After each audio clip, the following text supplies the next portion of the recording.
Presiden Amerika Serikat Donald Trump dinilai masih menunjukkan sikap keras terhadap Iran di tengah meningkatnya ketegangan kawasan.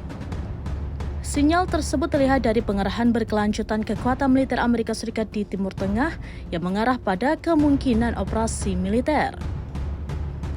Gugus tempur kapal induk USS Abraham Lincoln dilaporkan terus bergerak ke arah kawasan bersamaan dengan pengiriman pesawat tempur taktis tambahan, pesawat kargo dan pesawat pengisi bahan bakar udara.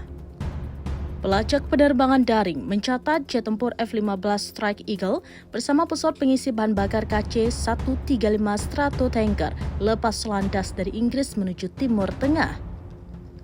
Pengamat pertahanan asal Amerika Serikat Howard Altham pada 20 Januari 2026 menilai F-15E merupakan tulang punggung operasi udara Amerika Serikat di Timur Tengah selama hampir 1 dekade. Pesawat tersebut juga berada di garis depan dalam menghadapi serangan drone dan rudal jelajah Iran yang sebelumnya menargetkan Israel. Ia juga menyebut F-15E berpotensi memegang peran krusial apabila Iran melancarkan serangan besar terhadap Israel maupun aset Amerika Serikat di kawasan.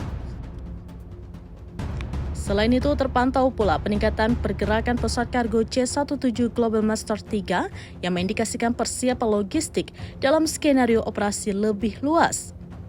Angkatan Udara Amerika Serikat dilaporkan turut mengirimkan tank M1 Abrams dan kendaraan tempur Bradley M2 meski keterkaitannya dengan Iran belum dikonfirmasi.